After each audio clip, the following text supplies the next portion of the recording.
مسلمانوں کی اکثریت نمازوں سے غافل ہے۔ اسلام کا دعویٰ ہے، دین کا دعویٰ ہے۔ آج ایک صاحب سے ہماری عصر کے بعد ملاقات ہوئی، ان کی گفتگو، اس گفتگو کو آپ سنیں تو لگے گا جیسے پورے مسلمانوں کا سب سے بڑا غم اسی کے دل میں ہے۔ انہوں نے کہا جی آج اللہ کی حکومت قائم نہیں ہے، خلافت کا نظام ہونا چاہیے، اللہ کی حکومت غالب ہونی چاہیے، فلاں ہونا چاہیے، وہ بادشاہی نظام ایسا ہے، اس ملک کا نظام ایسا ہے، اس ملک کا نظام ایسا ہے۔ میں ان کو سمجھاتا رہا کہ مسلمانوں پہ ضروری ہے کہ وہ اپنی حیثیت کے مطابق اللہ کی شریعت کا پیغام پہنچاتے رہیں۔ اتنے میں عصر کا وقت ہو گیا۔ میں نے کہا آئیے اٹھے نماز پڑھتے ہیں۔ کہا میرے تو کپڑے ٹھیک ہوئے نہیں جی، میں نہیں پڑھنی، تسی پڑھ لو۔ اس کی گفتگو سنیں تو شاید پوری خلافت اسلامیہ کا غم اسی کے دل میں سمایا ہوا ہے۔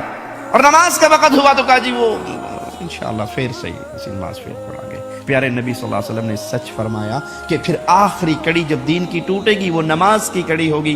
آج اکثریت مسلمانوں کی مسلمان ہے، وہ چاہتی ہے کہ ہم مریں تو ہمارا جنازہ پڑھا جائے، وہ چاہتی، عجیب بات ہے، جس نے خود ساری زندگی نماز نہیں پڑھی اس کا جنازہ نہ پڑھو تو پوری قوم لڑنے کے لیے تیار۔ جی ساڈا پیو مریا تسی جنازہ نہیں پڑھیا؟